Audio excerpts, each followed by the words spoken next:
Wednesday, the 27th of February, 1974. Joan and Peter Lawrence welcomed their second child into the world, a daughter that they would name Claudia.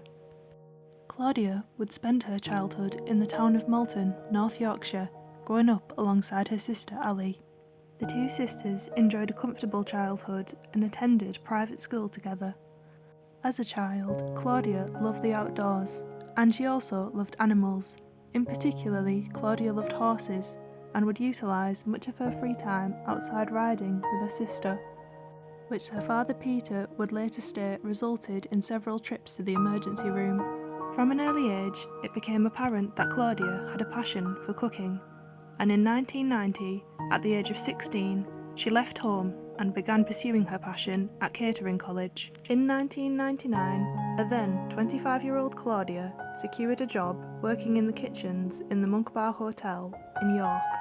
Claudia would continue to work here for 7 years, eventually leaving in 2006. Upon leaving the Monk Bar Hotel, Claudia began a new job as a chef at the Roger Kirk Centre, the canteen of the University of York's Goodrick College. In order to be closer to her new place of work, Claudia purchased a terraced house at 46 Heworth Road. Being described by friends and family as friendly and sociable, it didn't take Claudia long to make new friends in her neighbourhood.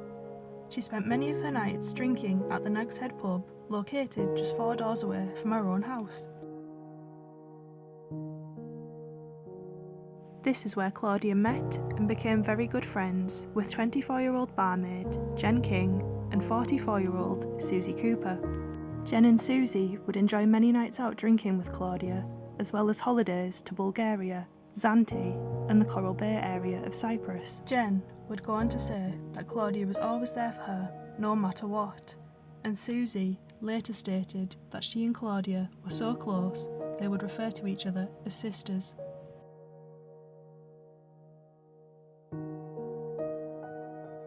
In early 2009, during a particularly cold winter, Claudia's car, a Vauxhall Corsa, broke down and required to be taken to the garage to be repaired.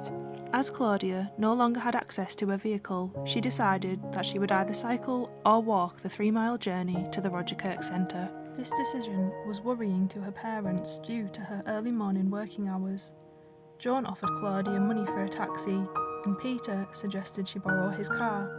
However, Claudia declined these offers, saying that she would like the exercise. On the 18th of March 2009, Claudia arrived at work as usual to begin her 6 a.m. shift at the Roger Kirk Centre. Her shift lasted for around 8 hours, and she is then seen on CCTV leaving the premises at 2:31 p.m. Claudia then begins the 2.7-mile journey to her home.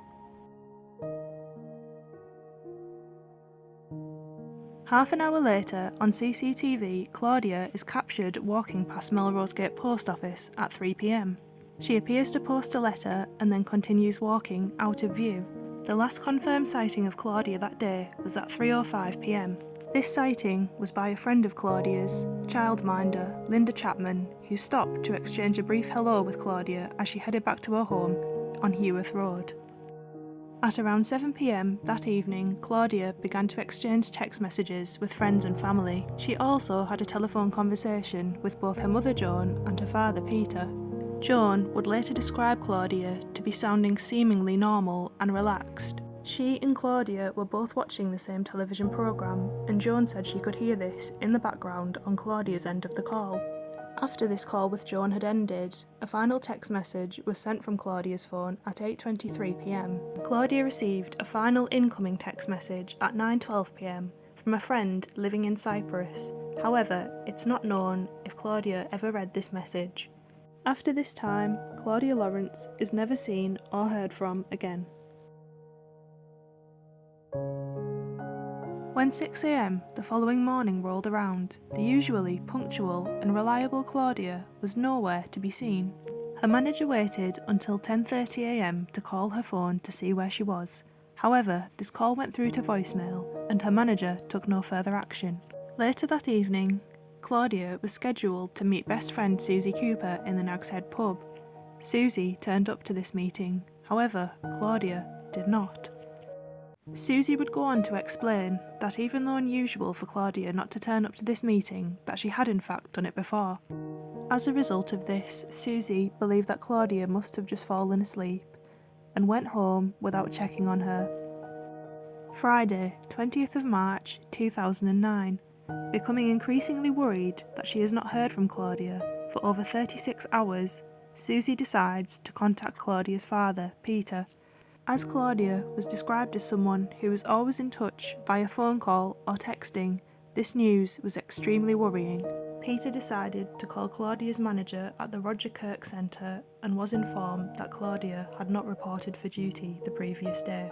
Upon hearing this, a frantic Peter drove to Claudia's house. Upon his arrival at Heworth Road, Peter went into the Nag's Head pub to fetch landlord and friend George Foreman, who was also a friend of Claudia's, to accompany him. The two men then let themselves into Claudia's property, worried at what they would find. Upon entering, the house appeared to be in pristine condition, with Claudia's slippers placed neatly by the front door. The only things that appeared to be missing from the property were Claudia's blue and grey Carrymore rucksack that she used to carry her chef whites to work, her Samsung mobile phone, and a pair of hair straighteners. Upon discovering that his daughter was not in the house, at around 2 p.m. on Friday, 20th of March, Peter Lawrence calls the police to report his daughter missing. Hello, my name's Peter Lawrence. I'm sorry to call you. I'm very concerned about my daughter. She lives on her own. I had telephone calls from various friends today saying they haven't been able to contact her. What's your daughter's name? Claudia. The investigation into Claudia's disappearance would now begin. In the days following, it was theorised by North Yorkshire Police that Claudia may just be taking a few days away for herself and would return when she was ready. This theory very quickly looked unlikely, as Claudia had never disappeared before, had no known mental illnesses, and no money worries at the time of her disappearance. Within 6 weeks of the investigation beginning, it was then reclassified as that of suspected murder, with Detective Ray Galloway stating that although he did not have any proof of Claudia's death, he also did not have any proof of life. Throughout 2009, the search continued, with officers scouring Claudia's route to work, the rivers around York, and going door to door speaking to residents and handing out flyers. All of these searches would bear no evidence to her whereabouts. In 2010, the search was scaled down from over 100 officers to 16, and then to just 7. Over the years, several arrests have been made, however, nothing ever came of these, and as of August 2023, Claudia Lawrence remains missing. So, what are the theories on what happened to Claudia Lawrence? The first theory is that Claudia left the UK of her own accord to start a new life on the island of Cyprus. This is due to locals stating that they saw a woman matching Claudia's description on the island in March 2009. In the years leading up to her disappearance, Claudia had visited the Coral Bay area of Cyprus several times, and it was said that she was planning a visit there at the time of her disappearance. The reason that this theory is not generally accepted is because Claudia left her passport at home, meaning she would have to travel in and out of the country illegally. Her bank account has also remained untouched since her disappearance. Detectives travelled to Cyprus, interviewing several people who were friends of Claudia's on the island. They even interviewed friend Steve Salmons, who was the person that sent the last text message to Claudia's phone on the night that she vanished. All of these searches turned up nothing. The second theory, and the one that police believe to be the most likely, is that Claudia was abducted by someone that she knew sometime between the evening of March 18th and the morning of March 19th. There were no signs of any struggle, suggesting that Claudia went willingly. The fact that there is such a lack of physical evidence suggests whoever abducted Claudia knew the York area well.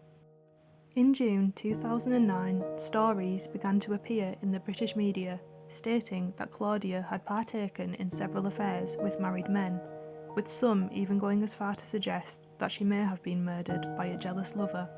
These rumours were intensified by Detective Ray Galloway's appearance on Crime Watch that same month. A comment was made that Claudia was involved in some complex and mysterious relationships that he was sure were unknown to her family and friends. This comment would have disastrous consequences for Claudia's reputation and would in turn sour the public's opinion of her.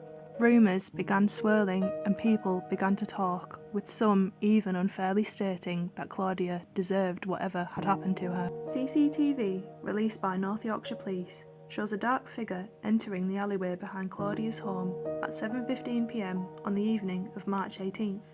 The figure then walks back out of the alleyway just over a minute later. When the figure notices another person passing by, they appear to freeze on the spot, seemingly as if they don't want to be seen. At around 5:45 a.m. the next morning, what appears to be the same figure is seen again entering the alleyway and returning around a minute later. Appeals have been made by North Yorkshire Police for this person to come forward. However, their identity still remains a mystery. When Claudia's manager called her mobile on the morning of March 19th, this transmitted a signal to the nearest cell site. This placed Claudia within a 9-mile sector extending from Tockwith Village to York University. This showed that Claudia had not travelled too far from her home, supporting the theory that she had been abducted by someone local to the York area. 2 hours later, at 12:08 p.m, Claudia's phone was manually switched off using the power down button. In May of 2014, a man known to Claudia and who also worked at York University was arrested on suspicion of her murder. Both his and his mother's homes were searched by the police for evidence. However, nothing was found and the man was released without charge.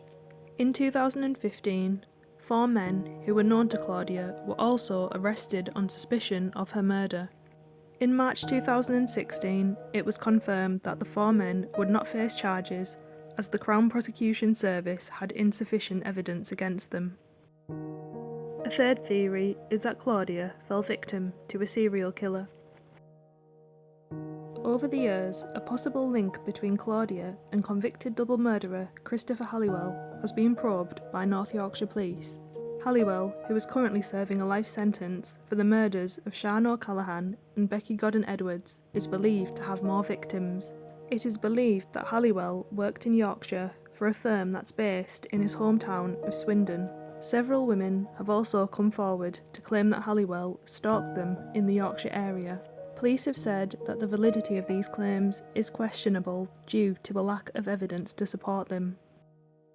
A call was made to police, claiming to have seen 2 people, a man and a woman, engaged in a verbal altercation along Claudia's route to work on the morning of March 19th, 2009. The man was described by a witness to be skinny, wearing dark combat trousers, and having a distinctive way of smoking using his left hand. In 2014, police obtained DNA from a cigarette butt found in Claudia's car. The profile was that of a left-handed male, although the description of this man appears to match Halliwell, who was also known to smoke with his left hand. In April of 2023, North Yorkshire Police made a statement claiming that there was no evidence to link him to Claudia's disappearance.